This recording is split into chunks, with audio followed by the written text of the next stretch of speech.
Hello, namaskar. This is Firstpost and you're watching Vantage with me, Palki Sharma.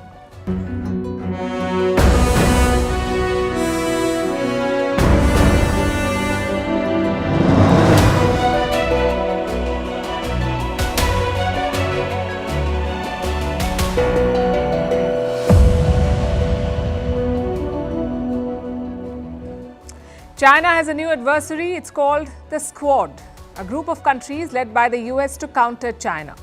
But you already have the Quad and the AUKUS for that. So is this just another addition to the alphabet soup of alliances? How will the Squad deter China? And how is Beijing responding? We'll tell you all about it. Meanwhile, Apple has been bit by falling sales and revenue. They blame legal issues and Huawei for it. But could it also be the lack of innovation? We'll discuss that. In West Asia, a new clash. Turkey snaps trade ties with Israel. Israel calls Erdogan a dictator. In Russia, Putin is celebrating reverse migration. Hundreds of thousands of people who'd fled the war have returned home and it's helping their economy. In Pakistan, the government plans to block your phone SIM card if you don't pay taxes. Not making this up. In the US, over 2,000 people arrested in campus protests. Apparently, most of them are not students. In South Korea, companies will be punished for shrinkflation, meaning selling smaller size of a product for the same price. In India, decoding Rahul Gandhi's decision to contest from Raebareli. In Japan, a bizarre food trend. Armpit rice. That's rice balls made with human sweat from the armpits. No words. And how to make anger work for you. Try it over the weekend. Let us know if it helps. The headlines first. Russian soldiers deployed to an airbase in Niger that also houses American troops. It comes after Niger's junta decided to expel the American forces. Washington pulling out of Niger is a big regional gain for Moscow, which has ramped up its focus on Africa. Trouble mounts for UK's Prime Minister Rishi Sunak. His Conservative Party suffers a major setback in the local elections. The opposition Labour Party wins seats it hasn't held for decades. The results are being seen as a test of public opinion before the general election later this year. Nepal faces widespread internet outages affecting millions of people. The disruptions are due to payments not made to Indian companies. Broadband providers owe more than $20 million to vendors in India. Nepal has over 10 million subscribers to private internet companies. Germany and Czech Republic accuse Russia of multiple cyber attacks. European Union condemns it, warning of a response. Moscow denies the allegations. Recently, EU countries like Poland, Lithuania, Slovakia and Sweden have all been victims of cyber attacks. And Italy bans puppy yoga classes, claims it is too stressful for the animals. The Italian Health Ministry says only adult dogs should be used in animal-assisted therapy.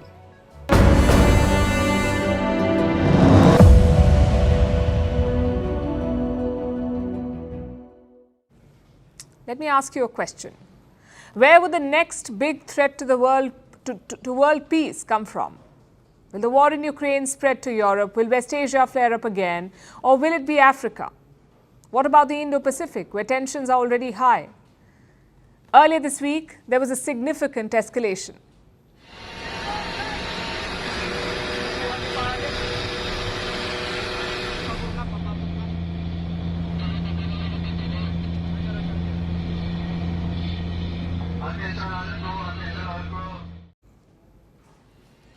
We told you about this on the show. China and the Philippines clashed again in the South China Sea or the East Philippine Sea. The Chinese Coast Guard targeted vessels from Manila. They fired water cannons and damaged a Philippine ship. This is becoming a recurring practice. Do you know how many times China has done this year?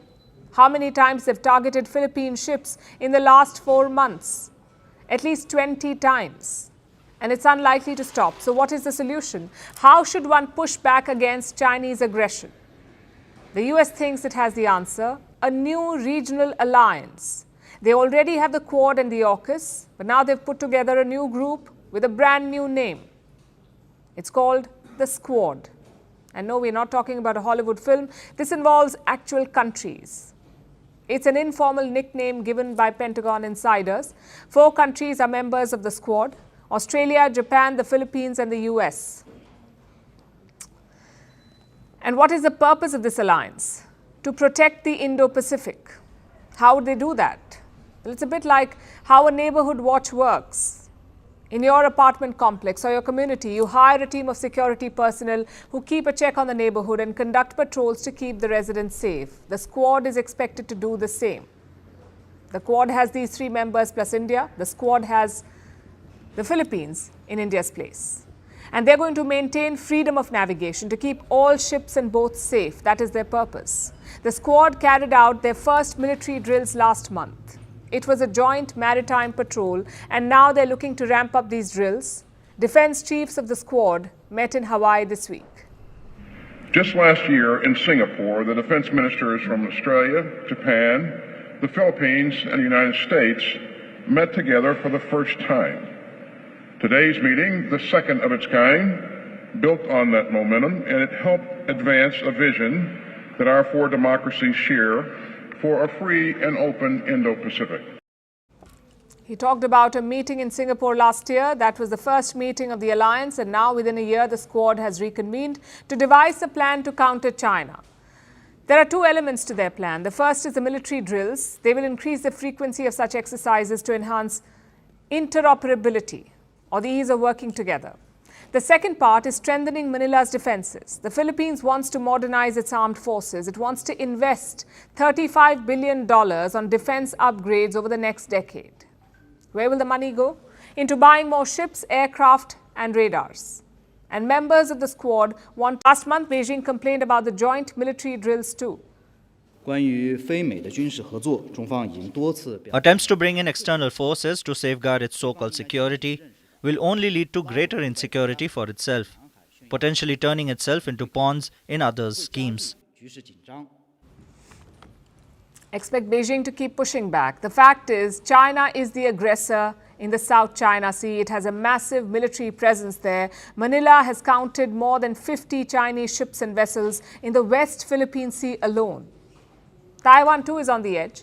It says China has turned 3 islands into military bases: the Subi Reef, the Fiery Cross Reef, and the Mischief Reef. They're all close to Taiwan, and Taipei says Chinese bases there are quote-unquote enormous. Now look at these pictures. They were released by Japan in March. What do they show? The Spratly Islands, part of the contested South China Sea. Tokyo says China has taken over 7 facilities there. They're deploying vast military assets and building more bases. China is believed to have 20 outposts in the Paracel Islands too. This is near Vietnam, another party to the South China Sea dispute. So basically, the PLA has surrounded all these regional players, and now it is enforcing its claims by deploying its military. So a response had to come. Conflicts are the reality of our world. So is power asymmetry, which is why alliances become critical in maintaining the balance of power. But the question is, how many alliances do you really need? AUKUS and the Quad were supposed to keep China in check. So far, they've not really delivered. Will the Squad succeed where the others haven't? Guess we'll have to wait and see.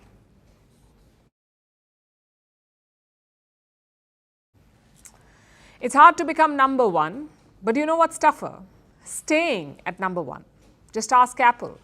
They dominated the tech industry for more than a decade. Phones, tablets, laptops, you name it, Apple set the standard. But now the company is struggling. Look at their latest revenue report. From January to March, Apple made $90.8 billion. That's revenue, not profits, $90.8 billion. It was 4% down compared to last year. Most of their products are not selling. iPhone sales are down by 10%. iPad sales have fallen by 17%, and wearable sales are down by 10%. So only 2 bright spots remain. That's services like Apple TV and Apple Music, and their computer, Mac. Everything else is stalling. Do you know what's worse? The global market is not that bad. Globally, smartphone shipments are up by 10%, but iPhone sales are down 10%. So clearly, it's not an industry problem, it's an Apple problem. But why is it happening? A couple of reasons. The first is the slowdown in China. iPhone sales dropped around 8% in China, mostly because of competition. Huawei is eating into Apple's market. Huawei profits surged 560% in the same period, 560%. Another reason is legal troubles. Apple is facing antitrust lawsuits in 2 key markets, that is Europe and the US. The European Union fined Apple around $2 billion. The US is accusing them of monopolizing the market, and both cases have dented Apple's books.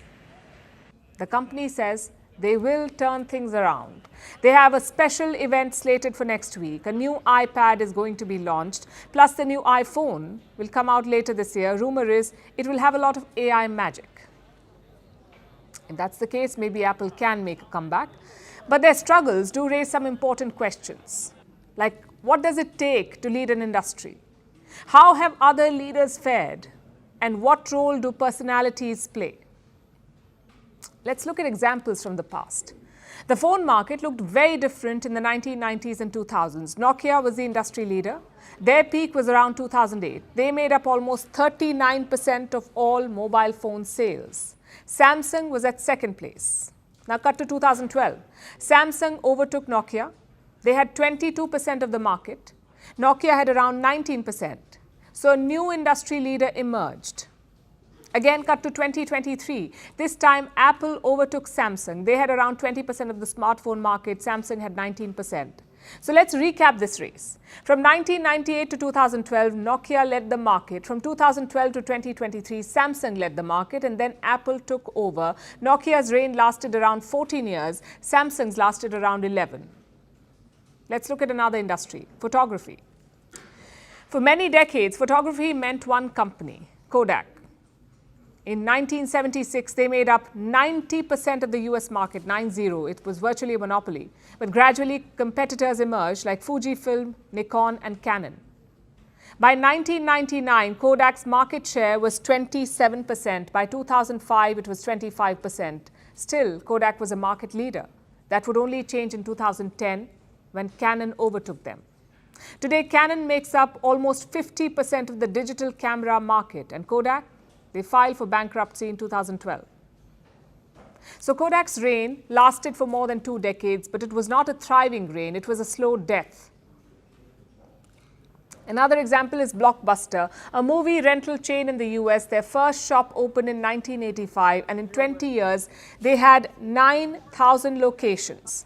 Blockbuster dominated the US entertainment industry, but in 2010, they went bust. They were swamped by the OTT wave. The likes of Netflix and Amazon swept them aside. So Blockbuster reigned for around 2 decades. Do you know what's common about all these 3 examples? Innovation, or the lack of it. Nokia could not innovate, not like Samsung and Apple did. These companies brought touchscreens and high-quality cameras. So Nokia lost its crown. Kodak also could not innovate. While others moved to digital cameras, Kodak was still stuck with films. By the time they transitioned, it was too late. Same with Blockbuster. They did not ride the digital wave. In the year 2000, in fact, Netflix asked Blockbuster to buy them out, and that too for just $50 million, but Blockbuster denied. Today, Netflix is worth $240 billion. It tells a story, doesn't it? To lead an industry, you need to stay ahead of the curve. You need to keep evolving. Experts say technology doubles every 2 years. For example, cameras become twice as good in 2 years. Processors become twice as good in 2 years. So do touchscreens and batteries. If you don't keep up, you will be outdated. In 10 years' time, you will be a generation behind the rest. Which also brings us to leadership. Do personalities play a role here? Yes, they do. Being a manager is one thing. Being a visionary is another. Just look at Steve Jobs. He wanted to disrupt the mobile phone industry. He made technology look like magic, which is why Apple moved up the ladder. But today that magic is missing. Tim Cook took over as Apple's CEO in 2011. Listen to an interview he gave around that time. And I'm going to quote, "We argue and debate like crazy about what we are going to do, because we know that we can only do a few things great. That means not doing a bunch of things that would be really good and really fun." There are 2 ways of looking at it. First, Tim Cook is a steady hand. He has looked after the bottom line. He's expanded to new markets. He's also kept shareholders happy, which is all true. Now let's come back to the topic of conflicts. The one in West Asia is reshaping regional and global equations. Countries are snapping ties with Israel. The latest to join this list is Turkey. It has suspended trade ties, citing the quote-unquote tragedy in Gaza. Ankara says it will resume trade only when Israel allows free flow of aid into Gaza. Tüm Batı İsrail'e çalışıyor. All of the West is working for Israel. Starting with America, they are all working for Israel. All these means are being mobilized to unfortunately condemn the waifs and strays, poor and have-not people of Palestine to death in the face of Israel's bombs. We could not have remained patient in the face of these, so we took our steps. There was a trade volume of $9.5 billion between us. We closed this door, pretending this trade volume does not exist. May it go well from now on. Ve adımlarımızı attık. Israel was quick to fire back. Leading the charge was their foreign minister, who compared Erdogan to a dictator. It sounds like a dramatic escalation, but they would be used to it by now, because Turkey and Israel have a complicated relationship. They blow hot and cold. In 2010, Turkey broke diplomatic ties with Israel. In 2016, relations improved, but it did not last. In 2018, they expelled each other's diplomats over the killing of Palestinians.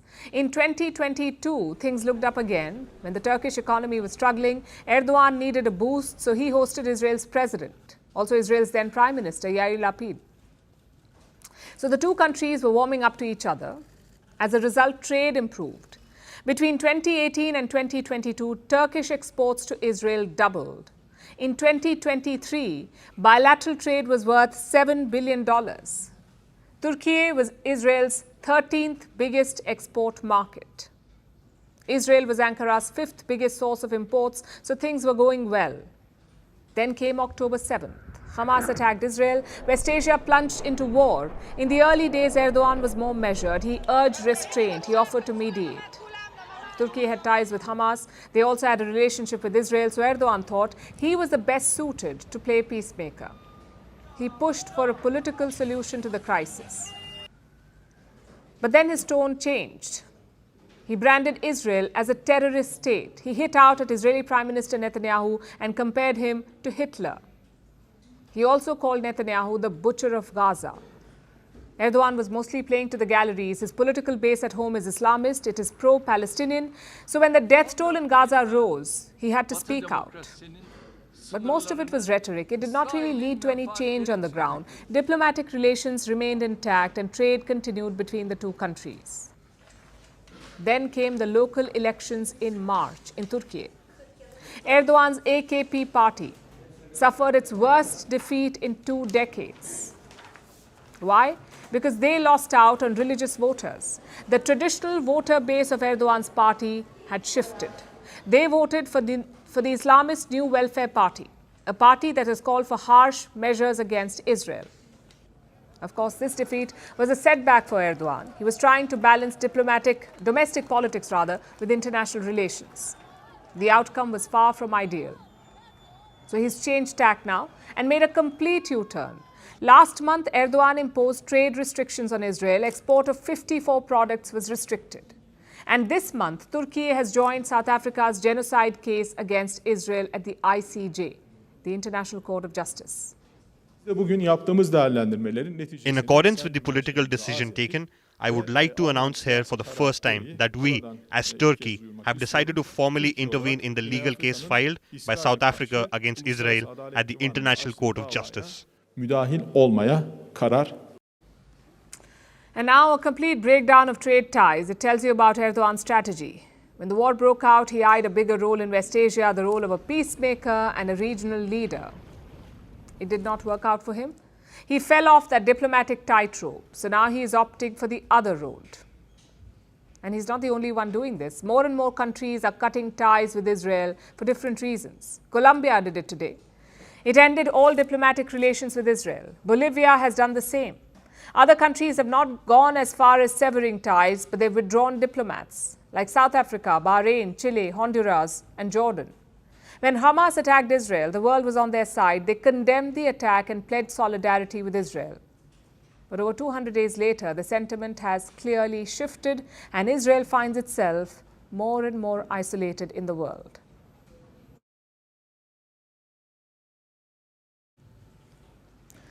Now let's look at Russia. Things have been chaotic in the country for a while. It has been at war for over 2 years against its neighbor Ukraine. Ukraine is backed by almost every Western country. The West keeps imposing sanctions on Russia and anyone working with Russia. What has been the result? Despite the unprecedented challenges we faced over the past few years, positive trends are strengthening in the domestic economy. As you know, Russia's GDP increased by 3.6% last year, and the statistics for the first months of this year show that it continues to show good rates. That was Russian President Vladimir Putin. He was speaking at a business forum a few days ago. He expects decent economic growth this year as well, following the 3.6% growth seen in 2023. And this isn't Putin throwing some unverified numbers around. Western institutions have given similar reports, 3.6% growth in 2023. That's for Russia, 3.6%, despite an ongoing war. And it's about to get better for Russia. This year, they're expected to grow faster than all advanced economies, even the US. What is fueling this rapid growth? The war economy, a military-industrial complex working on overdrive. But another factor is also playing a part: the return of Russian nationals. People who fled the country are making their way back home. Back in 2022, when the Ukraine war began, thousands of people fled Russia. Some took the first flights out of Moscow or St. Petersburg. Others left by road, crossing into neighboring countries like Georgia or Kazakhstan. The people fleeing were often military-aged men who were afraid of getting conscripted. But there were others too, people who disagreed with the war, who ideologically opposed Putin. They thought they would flee rather than live under him any longer. And at that time, Putin had described them, and I'm quoting, he called them scum and traitors. More than 1 million people left Russia in 2022. First in February, when the war was announced, and then in September, when Putin mobilized 300,000 reservists. Most of the people who left were relatively young, of fighting age, but this also means that they were also working age. So a chunk of Russia's workforce fled the nation in 2022. They could have contributed to the economy had they stayed. Their absence slowed Russia's growth down. But now things have changed. These Russians are going back home. There are a number of reasons for that. Some could not make a living abroad. They tried to start afresh, it did not work out, so they went back. Others are being forced to go back. Their resident permits have been expiring and countries are wary about reviewing them. Even places that initially welcomed Russians, like Turkey. At present, there are about 60,000 Russians in Turkey. In 2022, the number was as high as 132,000 Russians. Less than half the Russians who went to Turkey have remained after 2 years. And this is the case in a lot of countries, even friendly ones like Armenia or Kazakhstan. Kazakhstan had 146,000 Russians in 2022. By the end of last year, about 80,000 remained. That number would have gone down further in the last 4 months. So it seems that some host countries have been pressuring Russians to go back home. That's the second reason why they're heading home. There's also a third reason: discrimination. Think about the war in Ukraine. Think about how it has been portrayed. Putin versus the West, Russia against the free world, dictatorship versus democracy. That has been the narrative in large parts of the world, and this shapes perceptions. Even about ordinary Russian people, people who have nothing to do with the war, who actually ran away from it. About 25% of these Russians say they face discrimination from the people of the country they fled to or from governments or other institutions. This Russophobia has jaded some of the people who left. So they have made their way back home and caused Russia's reverse migration, which is helping the country. The returning Russians are contributing to the economy again at a higher rate than those who stayed behind. So their return is a boon for Putin, and it marks another failure of the West's policy towards Russia.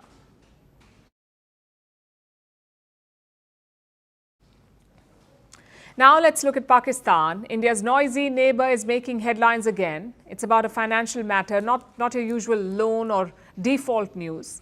This time it's actually something unique. Pakistan has issued an ultimatum to about 500,000 tax defaulters in the country. They have been told to pay up or their mobile SIM cards will be deactivated. Now, this is a new strategy. Clear your dues or lose calling privileges. Considering how essential phones have become, the tactic may actually work. But is it really the way to go about tax collection? Our next report has the details. Islamabad has come up with an innovative solution to address its financial problems. Much like a broke mobster who can't afford bullets, Pakistan is coming up with creative ways to shake down the public. It's using a new weapon against tax defaulters, the threat of disconnection. If the people of Pakistan don't pay their taxes, their SIM cards will get blocked. It's taxes for TikTok, income tax for Instagram. Pakistan's new tax collection drive puts connectivity on the line. Here's how it works. Pakistan's Federal Board of Revenue has identified about 2.4 million tax defaulters. The tax authority shortlisted about 500,000 of them, people who didn't pay taxes last year but had paid at least once in the past 3 years. These 500,000 flaky taxpayers were chosen for the new punishment. Their names were sent to Pakistan's Telecom Authority and to the 4 telecom providers in the country. The telecom providers have been handed instructions. They are to disconnect SIM cards that belong to the defaulters. They need to do this by the 15th of May. Now, this isn't permanent. If the defaulters pay their taxes, their SIMs will start working again. It may take a few days, but every week the telecom operators will receive a list of the people who have cleared their dues, and the operators can restore their connections. That is how the new collection drive will work if it gets off the ground. The telecom companies aren't happy with the plan. They don't want to lose their customers, even temporarily. So the new plan could be challenged in court. But if it gets the legal nod, the tactic could change the face of Pakistan's revenue collections. Because threats like this work in the country. Pakistani SIM cards were at risk in 2021 as well, during the COVID-19 pandemic.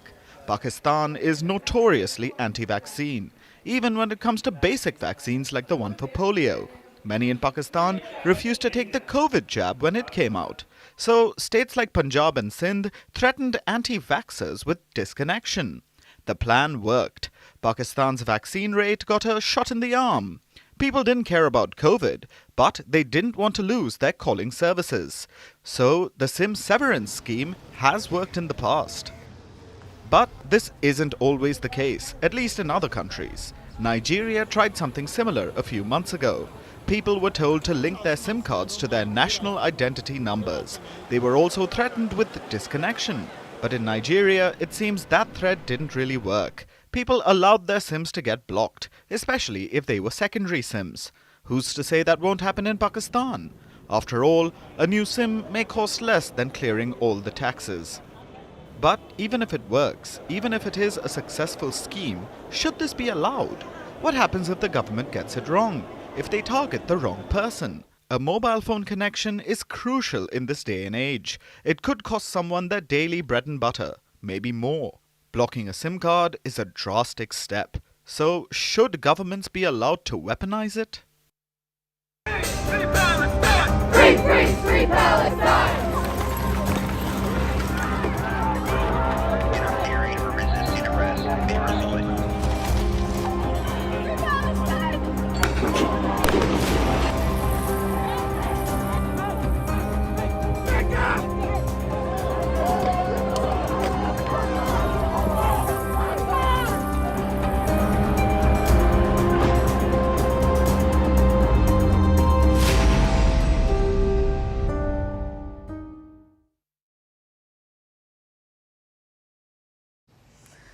That was the University of California. Police entered the campus on Thursday. They cleared out most of the protesters. We showed you the pictures yesterday. A lot of flashbangs, tear gas and batons. So now the focus is on the police action. Was it excessive? And did it lead to any injuries? We're hearing conflicting reports. The protesters say they were beaten up by the cops, but the police say it was a minor pushback.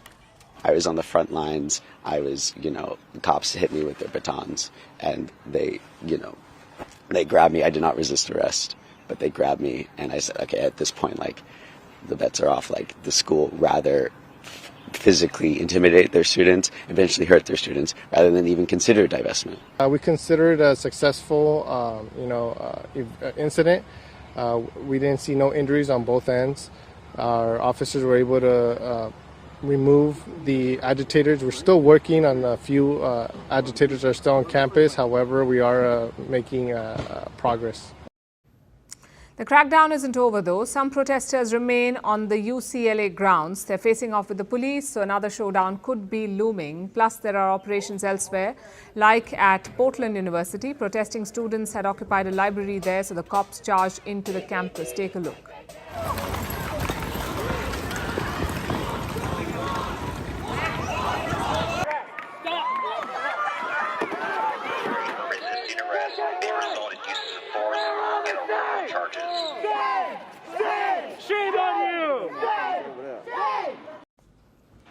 Many colleges have done the same. They've asked local police to clear the protesters. Around 2,200 arrests have been made so far. 2,200 arrests. But are all of them students? According to the police, no. They say 29% of those arrested at Columbia were not from that college. At the City College of New York, it was 60%, 60. So where did these people come from? The police haven't said yet. Neither has the mayor of New York. He said this week that outside actors were involved, but he won't say who those actors are. Are they students from other colleges? Are they political groups? Or is there something bigger at play? There is simply no clarity. But you won't see such scenes in the Arab world. There are dozens of colleges in countries like Lebanon, Saudi Arabia, the UAE and Egypt. Why are students not protesting there? Out of fear.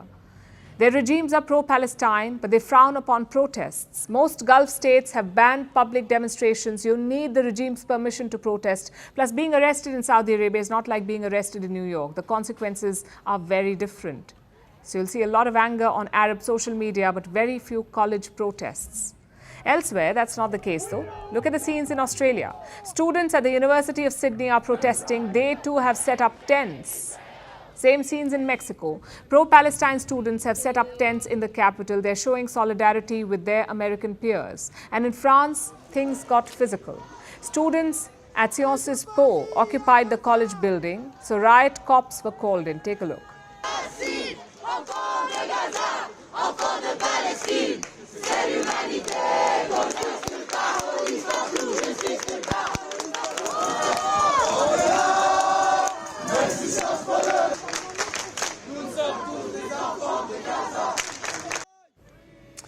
Much smaller protests than the US, also less violence, so I guess there is a different way to protest. Speaking of which, a new protest symbol is spreading in the US.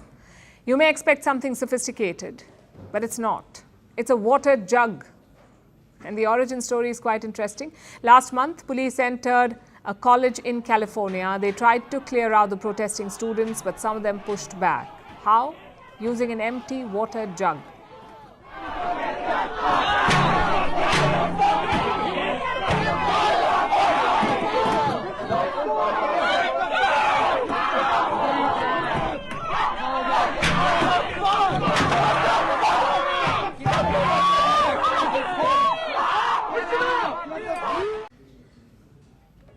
Since then, it has gone viral. Students are carrying up empty water jugs to protest. They're making songs and memes about it. I know it all sounds very funny, but the situation is still tense. Hundreds of protesters remain in colleges around the US. Will all of them be dragged away? Is there no better solution? Well, there could be. A few colleges have resolved the protest peacefully. How? By striking a deal with students. 4 colleges have done this so far. Rutgers University in New Jersey, University of Minnesota, Northwestern University in Illinois, and Brown University in Rhode Island. Each of these deals are different. Let's look at the latest one in Rutgers. Students had a total of 10 demands, like divesting from Israel and cutting ties with the Tel Aviv University, also accepting displaced students from Gaza and displaying flags of Palestine on campus. The college has agreed to 8 out of 10 demands. The 2 important ones were not accepted: divesting from Israel and cutting ties with Tel Aviv University. Yet the students disbanded. At the University of Minnesota, it took even less. The college president agreed to meet the students, so the protest was called off. At Northwestern, the college promised a few concessions like a community house for West Asian students and funding for Palestinian students. So clearly, there is a better way. But we need both sides to climb down. Students must ask for things that are deliverable and, of course, follow the law. You can't just hold the entire college hostage. Same for the administrators. They must try to reach out to the students, offer them some sort of concessions. If not, this could drag on for a long time. There are protest encampments at 80 American colleges. Imagine a police operation in all of them, 80 colleges. It would be traumatic and unnecessary. So let's hope that common sense prevails on both sides. Our next story is about your shopping bag, more specifically your groceries and household items. Have you ever felt that your favorite products are shrinking in size? Does that bag of chips appear smaller than before? Does the detergent pack feel less heavy? The packaging looks the same, the price is the same, but you're getting less for it. If you've noticed or felt this, you're not alone. Companies across the world are doing it, reducing the size of the product while selling it at the same price. They call it shrinkflation. And as consumers, we have no choice but to accept it, unless you're in South Korea. Because here a crackdown is underway. Seoul is going after the manufacturers who are shrinking their products without informing their consumers. Here's a report. A visit to the supermarket can be a confusing experience. There is more of everything. Look on any shelf and you'll be spoiled for choice. There is an explosion of brands across product categories. If you fancy an ice cream, just going through the section can feel like navigating your way through a maze. There's a vast selection of brands offering dozens of flavors, and they come in different versions too, like sugar-free options and even vegan ice creams. Having options is a good thing, but as you ponder over the endless choices, your wallet may be quietly taking a hit. Companies around the world have a sneaky way to make you pay more for less product. This tactic is called shrinkflation. Some of the world's most famous brands have resorted to it, like Listerine. In the UK, Listerine reduced the size of its mouthwash bottle. Earlier, it was sold in a 600 ml bottle, but now buyers will get just 500 ml. In the US, a variant of Oreo cookies was downsized by over 50 grams, and Huggies reduced the number of its diapers by 12. They weren't the only ones. From coffee brands to household cleaning supplies and snacks, all have reduced the sizes of their products without lowering the price. Even Joe Biden can't ignore it anymore. Sports drinks bottles are smaller. A bag of chips has fewer chips, but they're still charging it just as much. I've had enough of what they call shrinkflation. The American president wants companies to stop shrinking products. Meanwhile, South Korea is taking more decisive action. Seoul has made some new rules. They want companies to tell shoppers if they reduce the size of their products. If they don't comply, they'll be forced to pay a fine. How much is the penalty? 10 million won, or around $7,300. These orders have been issued by the Fair Trade Commission. This is South Korea's antitrust regulator. They say shrinkflation is unfair to consumers. Their instructions to manufacturers are specific and strict. If they reduce the size of a product, they'll have to put a label on it for at least 3 months. The label should clearly mention the changes in size or weight. France is adopting similar rules as well. Last month, the French Finance Ministry issued guidelines. If a seller cuts the size of a product without reducing the price, they'll have to declare it. Again, retailers have been asked to stick a label on the product for 2 months. The new rules will kick in from July. Shrinkflation is frustrating for consumers, especially now when inflation continues to erode savings across many parts of the world. The last thing anyone needs is to feel cheated at the grocery store.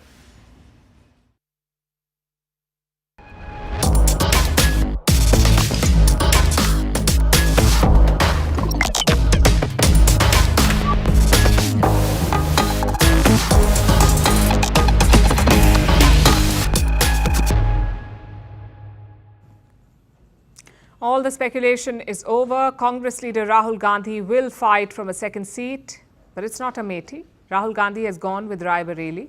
Now, both these seats are symbolic. They're located in the state of Uttar Pradesh and they have long-standing ties to the Gandhi family. So the assumption was that both siblings would fight. Priyanka Gandhi from Rai Bareli, Rahul Gandhi from Amethi. But the Congress had other plans. Priyanka is not being fielded at all and Rahul Gandhi has ditched Amethi for Rai Bareli. He filed his nomination earlier today. He was accompanied by the party president and his family. But why is this significant? Because of the messaging. Rahul Gandhi made his electoral debut in 2004 and he did so from Amethi. He won the same seat in 2009 and 2014, but in the last election he lost that seat.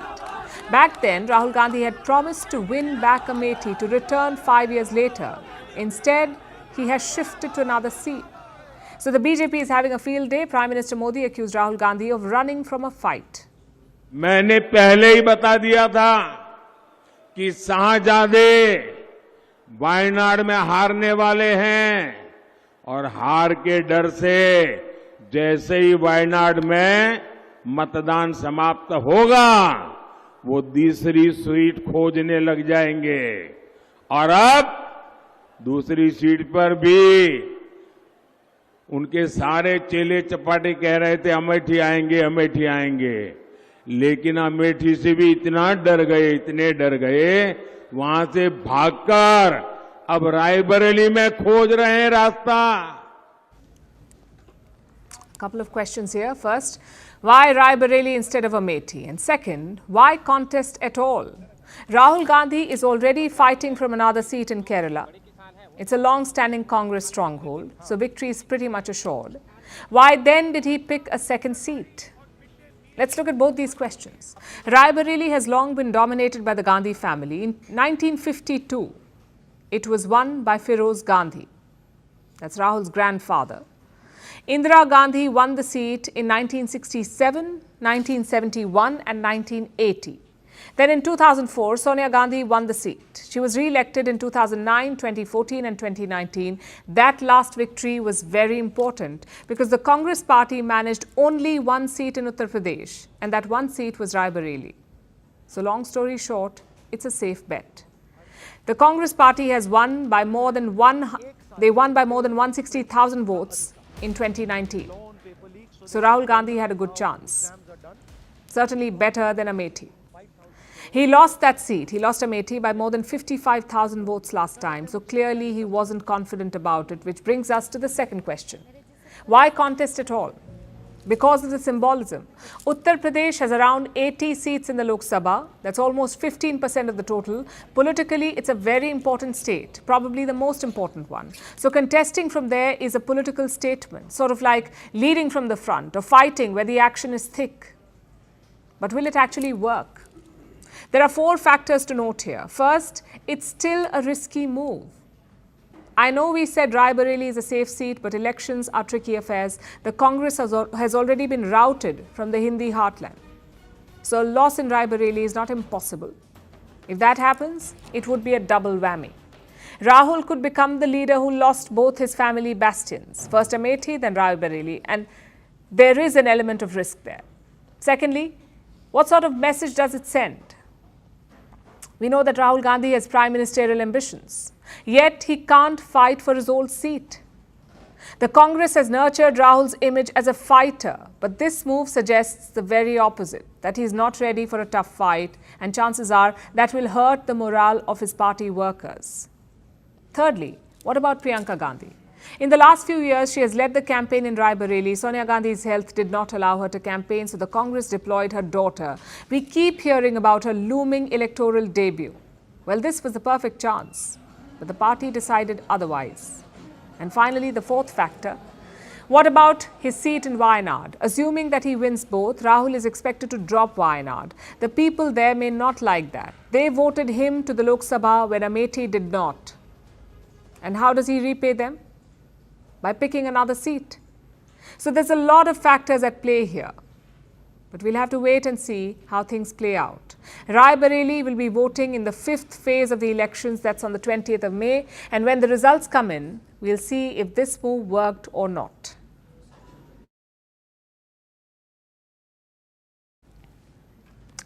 Have you heard of onigiri? It's a Japanese snack, almost 100 years old, but the country is giving it a new twist. It's adding a secret ingredient: human sweat. You heard that right. Young women are shaping onigiri balls under their armpits. These sell for 10 times the price of normal onigiri. And it's not even the worst bizarre delicacy. There are far worse ones. I know it is dinner time for many of our viewers, so maybe put down that plate for this next story, and trust me, you'll thank us later. Onigiri. It's a Japanese staple. You take some sort of meat and vegetables, shape rice around it, and then that's wrapped in seaweed. All of this is done by hand.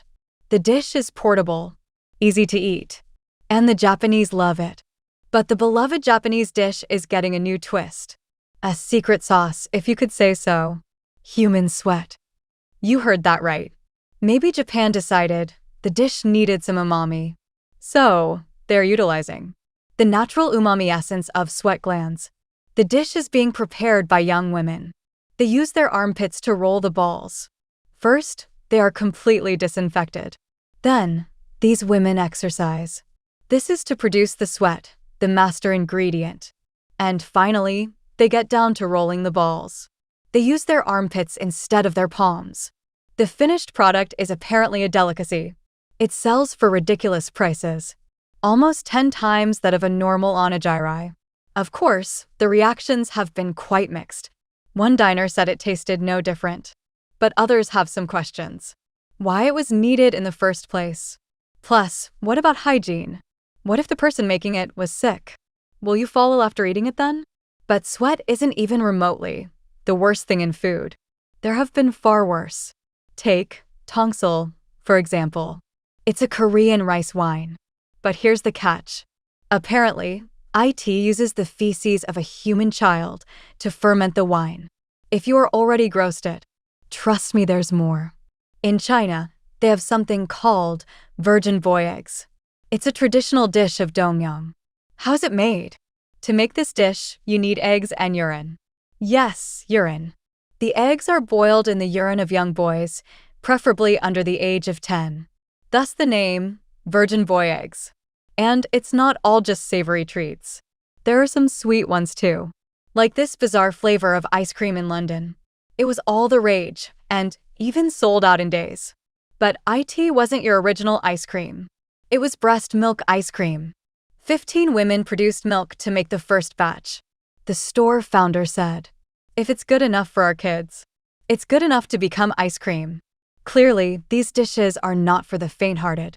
It's one thing to search for flavor in your food, but it's another if that flavor comes from the human body. Whether you're a staunch traditionalist or an adventurous Epicurean, one thing's for sure, you'll never look at food the same way again.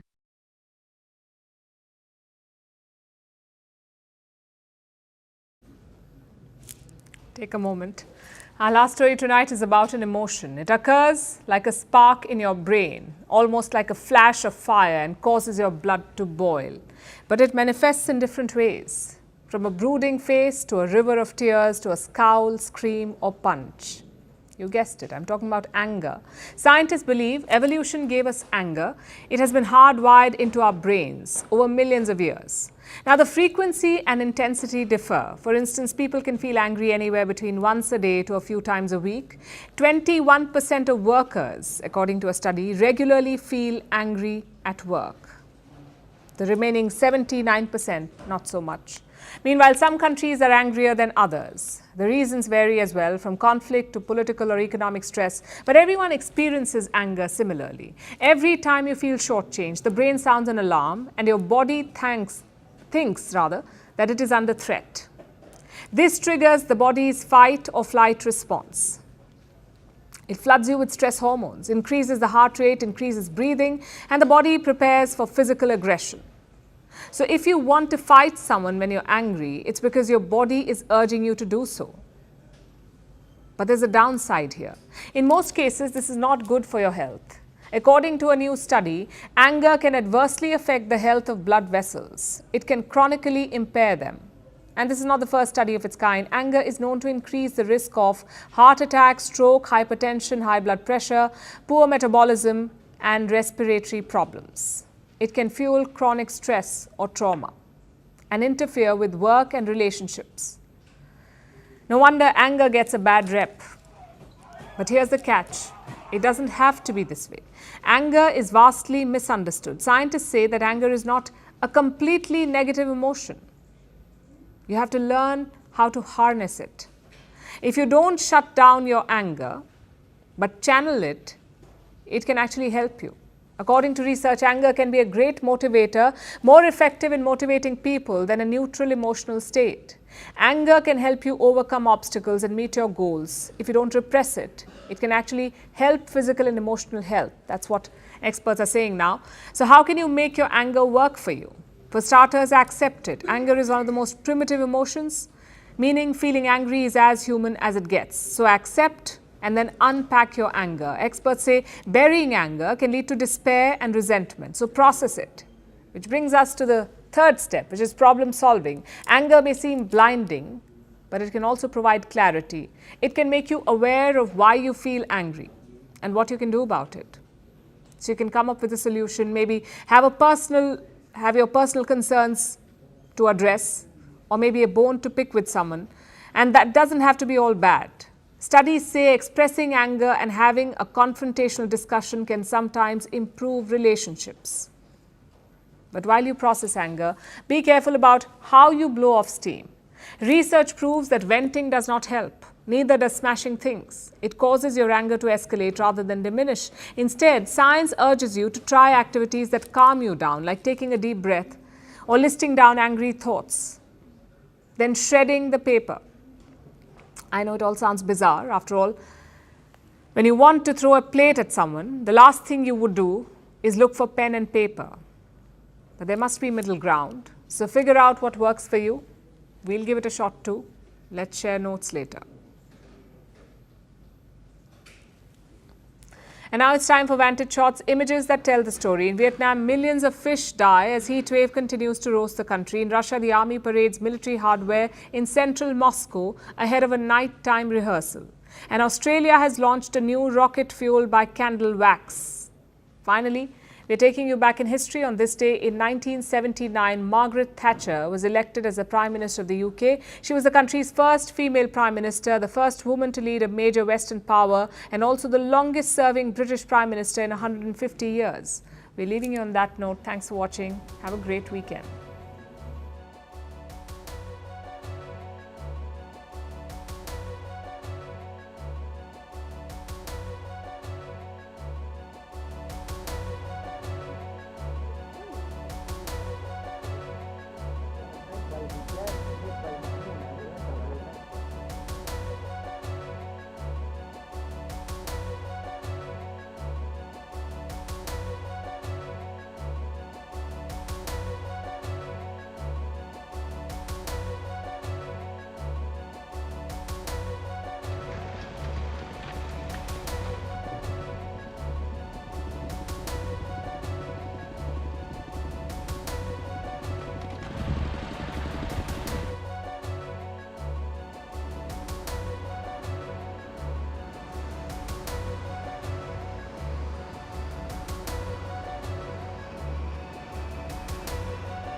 Firstpost puts the spotlight on Africa. We report from across the continent, rewriting the narrative. Stories of hope and progress.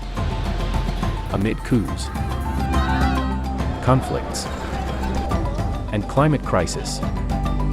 The challenges are many, but so are the opportunities. Trying to do what benefits the majority of citizens. Nigerian delegation will be first to arrive. Tracking the world's second largest continent. Launching soon. Firstpost Africa.